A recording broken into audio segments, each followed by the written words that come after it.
The abrupt ending to any magical run hurts, it's painful, and it cuts deep. But we still have to stop and process those things. We can't just press it down. And so that's my job today, is to allow us some space to grieve and to mourn what happened against Kansas in the national championship game.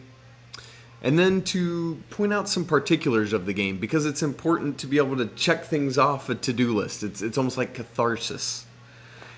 But then third, while there's pain inside, there's a smile on my face. And I want to tell you today why I think you should have one too. And so that's what we're going to talk about on today's episode of Locked On Tar Heels. You are Locked On Tar Heels, your daily podcast on the UNC Tar Heels. Part of the Locked On Podcast Network, your team every day. Hey there, it's Tuesday, April 5th, 2022. Welcome into the Locked On Tar Heels podcast, part of the Locked On Podcast Network. I'm your host, Isaac Shade, beat writer for Sports Illustrated's All Tar Heels site.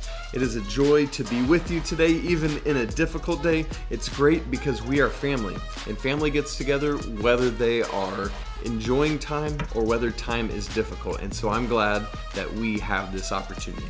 I want to thank you for making Locked On Tar Heels your first listen every single day. Or if you're watching on YouTube, for making it your first watch today. Thank you so much. And please remember that we are free and available wherever it is that you get podcasts. Well, here we are again, back inside my hotel lobby for the second night in a row. You hear the elevator music going in the back room.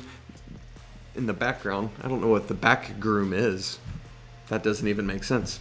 And there's no guys out smoking today, but here we are doing the deal. I couldn't change. I got back from the press conference, sat down at my seat in the media room, and I thought about going ahead and podcasting there. And then I knew I needed some space to clear my head so that I could be able to clearly present to you my thoughts and ideas so that we can do this counseling, this therapy session together. And I've got to lead this therapy session, so I got to think about it. So I used the drive back to my hotel to really process things, and so I'm ready.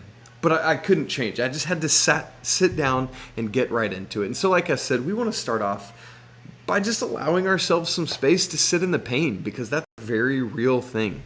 And so I want to process through that.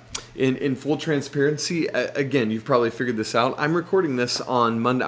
It's technically Tuesday morning, very Tuesday morning by this point. But I wanted to record this and talk about it in the closest proximity I could to the game, so that it feels still very real and raw and fresh. So I'm going to process in real time with you. That's what I'm doing. I'm talking through everything that I'm processing. I'm all in my feels. My emotions have been all over the place. I've had joy for the season that it was. I've had sadness that it came to this abrupt end that we mentioned in the cold open. That the harsh reality of that is just You're going, and then all of a sudden it's taken away from you. I'm experiencing hope that this is nowhere near an end to what the Hubert Davis era is going to be. Remember, this is a beginning, a stepping stone to even bigger things. There's only one bigger thing that can happen, unless you string a bunch of them together. I've cried. Yes, because of the sadness of losing, but just I don't think I had allowed myself to fully experience the emotion of this crazy run dating back to the Pittsburgh loss. It's just been overwhelming to experience all that. Thus, this range of emotions that you're probably feeling as well. And it's all good stuff. It's all stuff that we need to process and go through and deal with as people who love sport, as people who love a team, as people who grow attached to these young men and everything they're doing. To Brady Manek's story, to everything Armando went through in the past couple days to get ready to play, to everything Leaky's been through in his career, which may or may not be over. We don't know yet. To come so close to something that you so desperately want and not be able to grasp it is almost worse than not coming close at all. Just ask Marcus Page. Just ask Bryce Johnson. That's what they went through in 2016. Now, to me, this loss tonight against Kansas isn't Chris Jenkins level dagger. At least with that, it's like you go quickly. It's just a quick dagger jab in and out. But this, to go from the emotion of halftime, of, again, another double-digit first-half lead, 15-point halftime lead, to the feeling at the end of the game as Caleb Love's last-ditch three-point shot misses and falls short. That's a different type of dagger. That's not the in and out. That is a dagger just gradually going into you over the course of the second half's 20 minutes as Carolina is losing the war of attrition to ankles and foul trouble and throw up. And then that knife is just slowly twisted as you deal with the emotion of seeing what you thought was a sure thing at halftime slowly slip away in the biggest national championship come from behind win of all time. With the Chris Jenkins shot with that dagger, there's no time to let it percolate. It just happened. You don't have to sit and see it coming. It's just quick. This, we're sitting there seeing this lead slip away, seeing Carolina drop like flies, and you can almost taste the inevitable. They've been able to overcome it before, as they did with Baylor, and it just wasn't meant to be tonight. That twisting dagger, I mean, it's everything Carolina's going through. Armando Bacot's ankle. What a trooper this dude is. Like, coming out and dealing with it and getting a double-double. Like, what? On a bum ankle. The man gets a double-double. At the post-game press conference, he couldn't even walk up onto the dais by himself. He had to have help of Matt Bowers, part of Carolina's communications and sports information staff. On the way back down, the moderator and Matt Bowers again had to help Baycott get down off the dais after the press conference was over. Puff Johnson puking into a trash can because he got hit in the stomach right after he's been on this amazing run. Caleb Love dealing with lower body injuries, literally hobbling, limping up and down the court. Brady Manek getting beat up all night long. Leaky dealing with foul trouble. This attrition was just too much. And the enduring image for me is that of one of the last Carolina possessions of the game where Armando Bacot goes up for what he said in the post-game press conference was a good angle to score, and just rolled up that ankle again. And then he comes hobbling down the court, one legging it as best as he can to try to catch up on defense and stop Kansas from scoring. And I'll never forget, because I'm sitting right smack dab in the middle, and this guy, this 6'10" beast of a human being, this mountain of a man, is hobbling down the court as best as he can, trying to catch up with Kansas, who's trying to run away with things. And that, to me, is the enduring image of the second half of this game. Carolina fighting off injury after foul trouble, and Kansas just trying to run away with it, and Carolina's trying to limp along and catch up. And it just wasn't meant to be.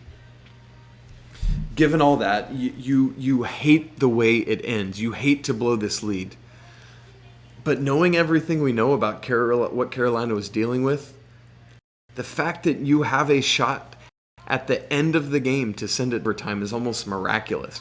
And I know maybe we don't feel that way given the fact that the giving up of the lead.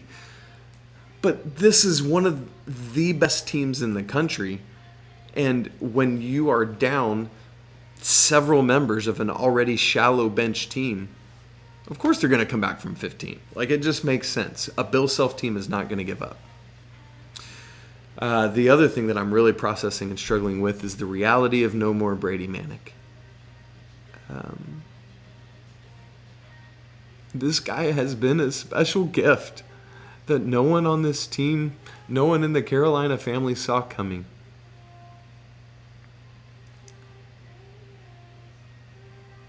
He has brought heart and emotion and drive and leadership to this team all year long. This kid from Hara, Oklahoma, who had never been to the East Coast before, changed the course of history for the 2021-22 Tar Heels. And it was incredible. What a ride this has been. Thank you, Brady Manek. Thank you, Hubert Davis. Thank you, 2021-22 Tar Heels, for taking the entire Carolina family on the ride of a lifetime. We will never forget this.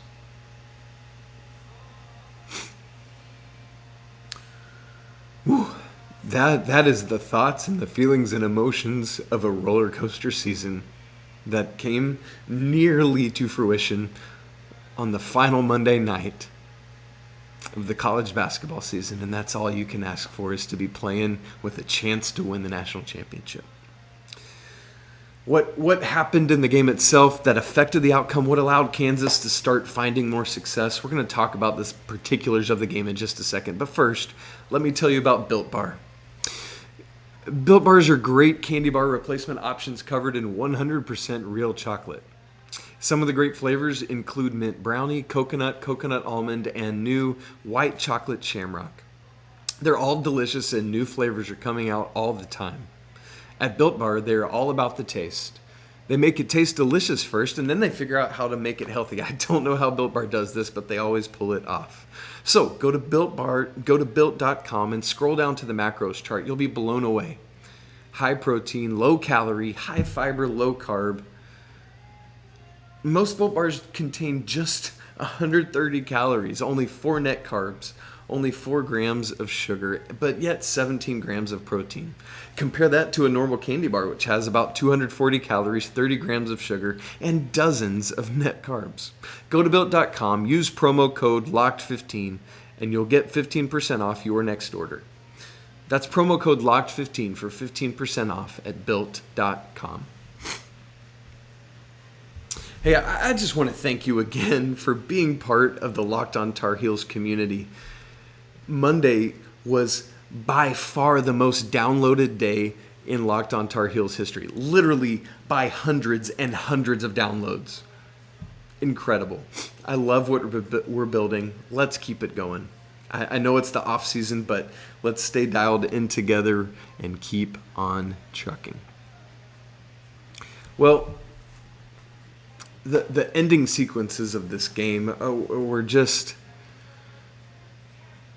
How different does this ending play out if Carolina is able to get the rebound off of David McCormick's missed shot, which he grabbed and put back in for that 70-69 lead?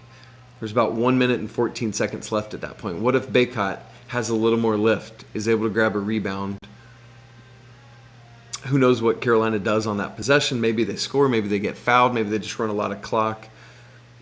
Who knows?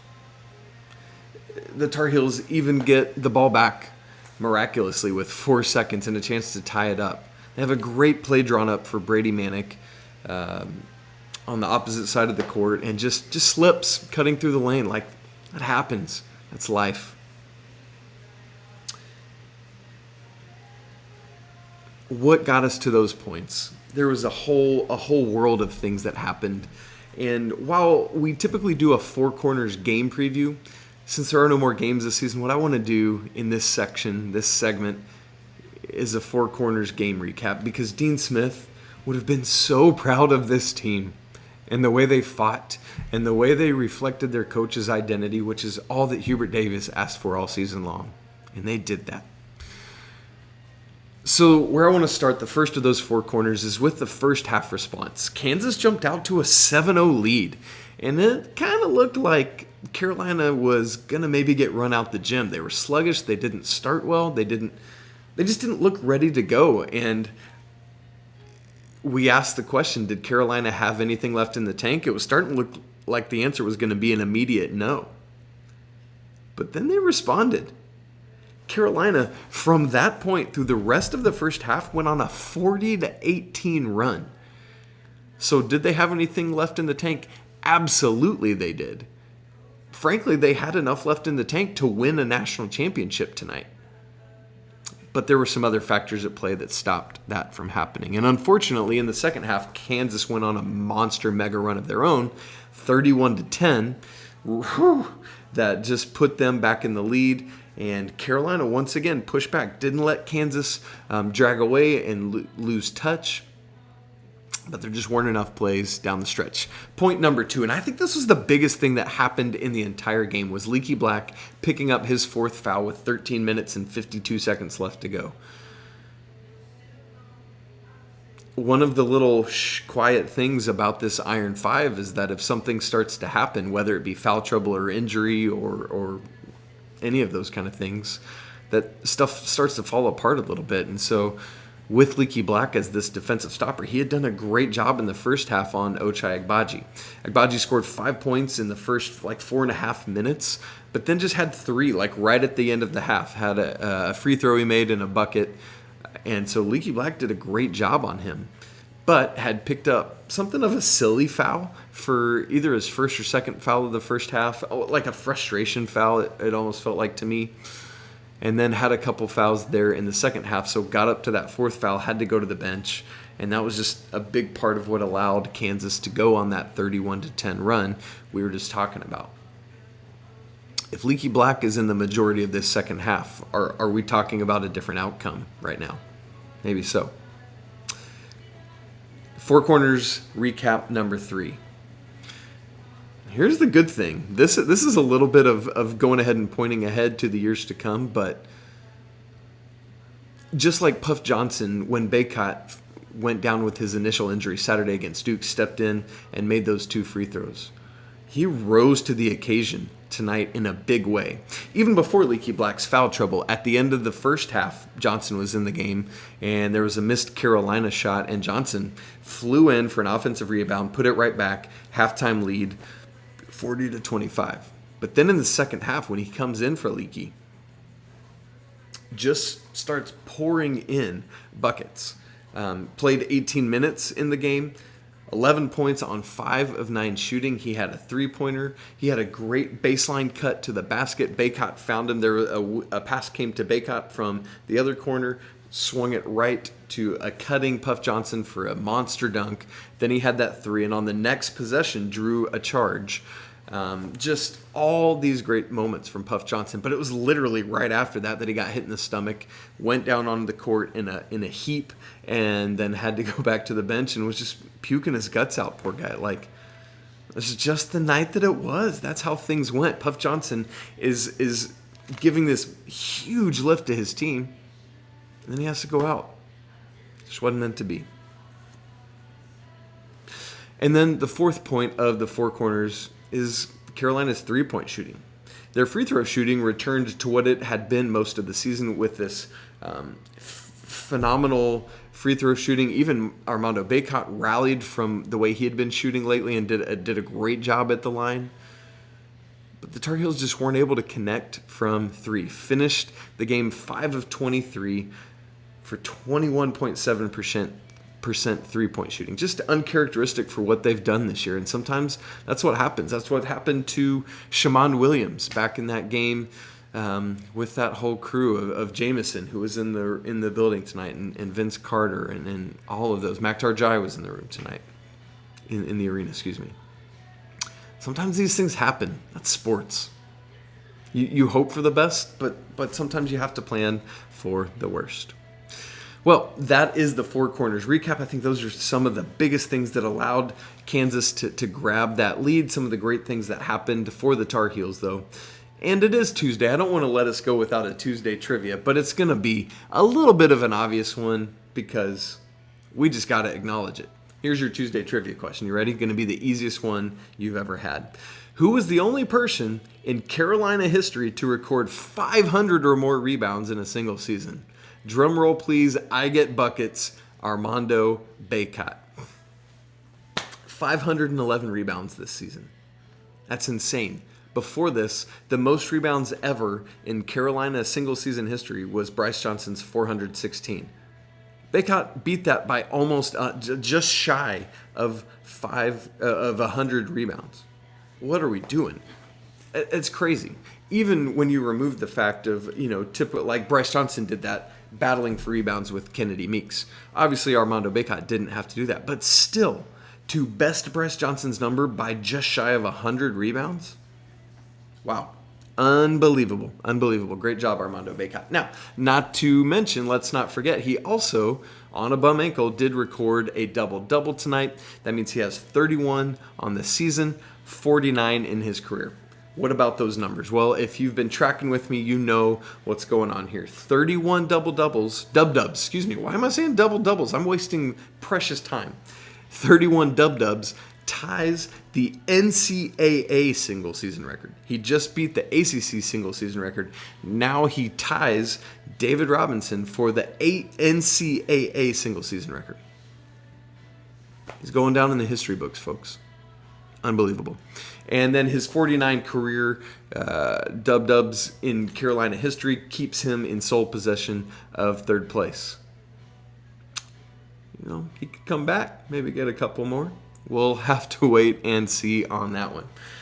Also, Armando Bacot, with his crazy performances in these last 3 games, 15 or more rebounds in the final 3 games of the season, now crosses into over 1,000 career rebounds. 1,001 is the total. He's in 10th place on the Carolina career rebounding list and the 10th player to amass 1,000 or more rebounds. Very, very impressive stuff he's doing. Interestingly, we've had a couple games this season where Armando Bacot and Brady Manek both finished with double-doubles, and that's great, and that happened again on Monday night. But you know who else did? The little homie RJ Davis. RJ Davis recorded a double-double, not with points and assists, as you might guess, with points and rebounds.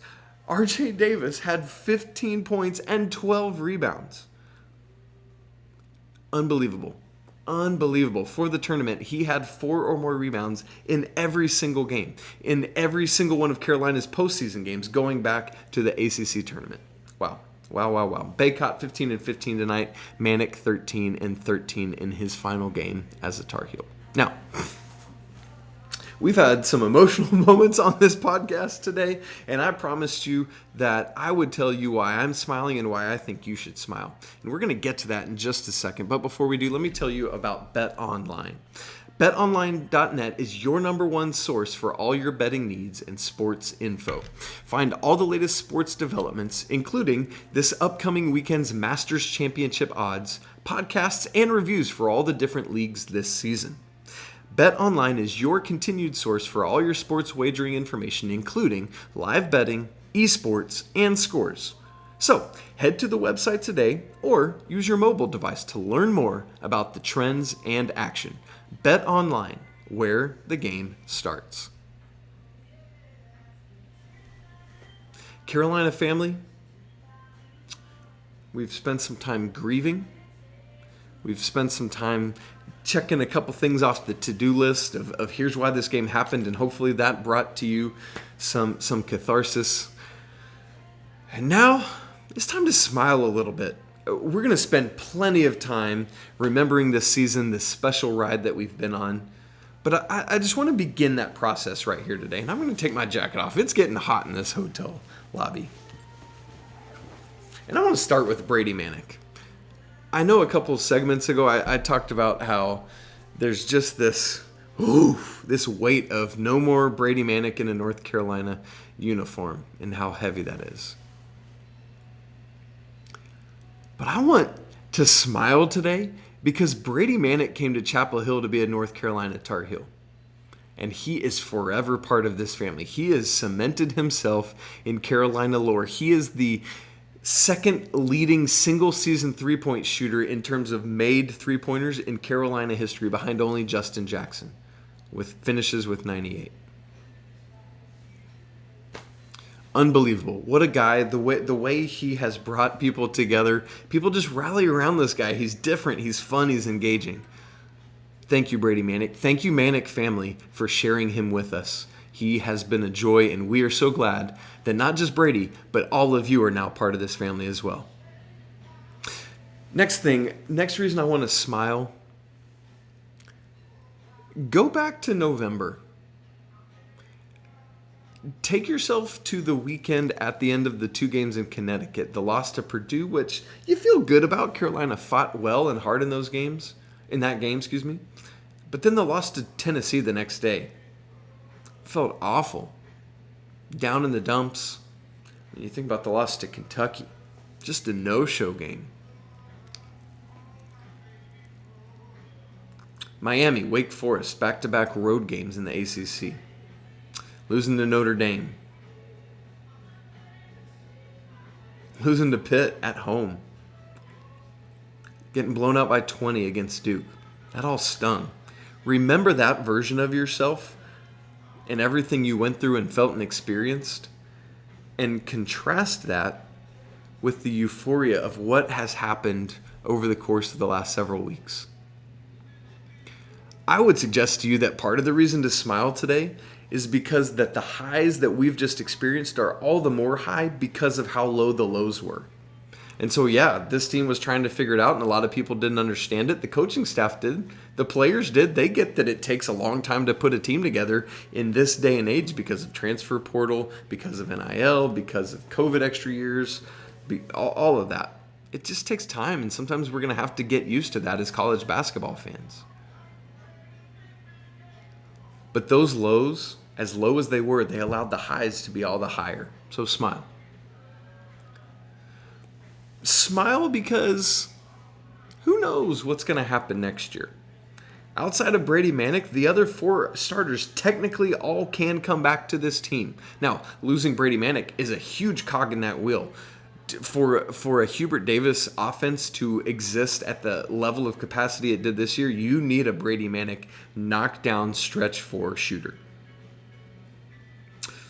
But Armando Bacot has another year of eligibility.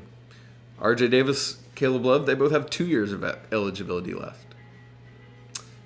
Leaky Black could use that COVID year of eligibility and come back, and he's hinted that he's at the very least considering such a move. Obviously, he's going to talk to his family. Just think about things, talk to the coaching staff, figure out what's best for everyone involved. But all 4 starters can come back. And don't forget, you've got a junior Puff Johnson. You've got a sophomore Dontrez Styles. We don't know what's going to happen with transfer portal, so I'm just assuming all these people are staying until I hear otherwise. You've got a sophomore DeMarco Dunn. You've got a junior Justin McKoy. All these guys growing up another year, another time in the program. You're bringing in another strong recruiting class. Who knows what's going to happen with Gigi Jackson, maybe reclassifying to 2022 and maybe committing to the Tar Heels in the coming days. We're going to have to be on the lookout for that. Run it back? You other 4 guys? Test the draft waters. Absolutely. Why it'd be dumb not to.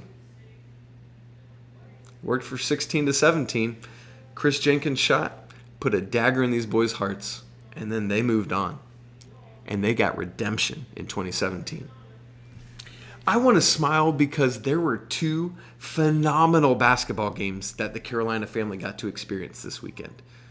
I think part of the emotion I was going through at the beginning of the podcast today in the first segment is because college basketball is just such a great game, and I love it, and I want everyone to know how great it is, how hard these young men work, how hard these coaches work, how hard the SIDs work, and everyone behind the scenes.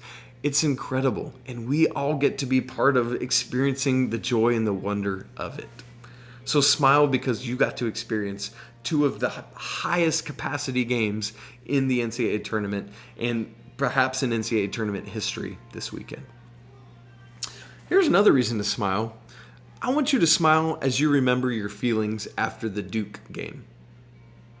Oh, I'm sorry, you need me to specify because Carolina knocked off Duke twice at the end of this season. At Cameron Indoor Stadium, on their senior night, on Coach K rah-rah-rah day, ruin a retirement party. And oh yeah, on Saturday, ruin another retirement party. Those feelings, those experiences don't come along every day. Drink it in, soak it up. Another reason to smile? Carolina family, you have your basketball coach. And his name's Hubert Davis. He is a good man. He is a great basketball mind. And he's good for the game of basketball. He's going to be a great ambassador. At the press conference after the game tonight, one of the last things that was said came out of his mouth. And he said, I love what I'm doing. I'm quoting here, by the way. I love what I'm doing. I love being the head coach at the University of North Carolina. And I love these kids. You can never doubt for a second that this man is all in. And he is what you want as the head coach of the University of North Carolina Tar Heels. I want you to smile because of my friend Mike Bova. I've met Mike over the course of the past months. We've been texting back and forth. I've never met Mike in person. Mike lives in New York with his family. They get together and watch basketball games. His sons come over to the Bova Dome, gathers with grandchildren. And after every game and before every game, he'll send me a text with his thoughts on the game. And I love what he shares. It's a little scattershot as he's just processing through what he's doing. It's like my quick hitter articles. And so I want to give Mike the last word on today's show. And I just want to read you the text that he sent me tonight. And let Mike speak for all of us. So just bear with me as I read Mike's text. Well, we gave Kansas a good game. They played tougher than we did, but not by a lot. Kansas player hits the three just like Love 3 against Duke on Saturday. Tough night shooting for our guards, 10 for 41 and 1 for 13 on threes. But if we didn't have them, we would never have gotten this far. Baycott played his heart out and was not 100%. And Manek was banged up and kept plugging away. Puff was outstanding and showed what he's capable of. Hubert's tenacity is awesome. There's nothing to hang our heads about. The thing that will bother me is I think we're a better team than Kansas. Well, I'll give you a few days and I'll reach out for Thursday. Safe trip home. Here's Mike's last sentence. Like I said to my sons and my one grandson and one granddaughter that were here, we had one heck of a year. As always, go Heels. So Mike, thank you for voicing what we're all going through and experiencing. Just the roller coaster of this night. Thank you for being the voice of the Carolina family. Well, friends, that's it for today's episode of Locked On Tar Heels. Please go subscribe wherever it is that you listen to podcasts. And would you take a moment to rate and review and 5-star the show while you're there, particularly if you listen on Apple Podcasts. It's just a very helpful way that we can get it into more people's ears. Follow the show at Locked On Heels. Follow me at Isaac Shade, ISAACSCHADE. Would love to interact with you on Twitter. Don't forget, if you'd like to share some stories from your experience with the Duke game on Saturday, the lead up to it, the after it, the during it, whatever, would love to hear that. You can share that with me anywhere, including the Locked On Tar Heels Gmail address, lockedontarheels@gmail.com. Coming up tomorrow, we just got to keep unpacking this a little bit. We're going to be one day further removed from it, and there's more to say. Also, I want to begin sharing some of those family stories of the experiences of the Duke game on Saturday. And then we have to very quickly turn the corner because the football spring game is Saturday, just a few short days away, and I want to start getting you ready for that. So prep yourself. As always, thank you so much for making Locked On Tar Heels your first listen today. And now let me encourage you to make Locked On NFL Draft your second listen. The NFL Draft is so close. It's coming up quick.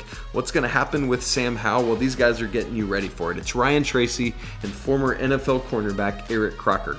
They bring the NFL Draft to life every day with insight and analysis on college football prospects and NFL front offices. It's free and available wherever you get podcasts. Whew. Thank you so much for spending part of your Tuesday talking Carolina sports with me. And remember, even today, as hard as it is and as badly as you feel, there's hope.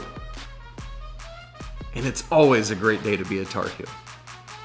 Until tomorrow, peace!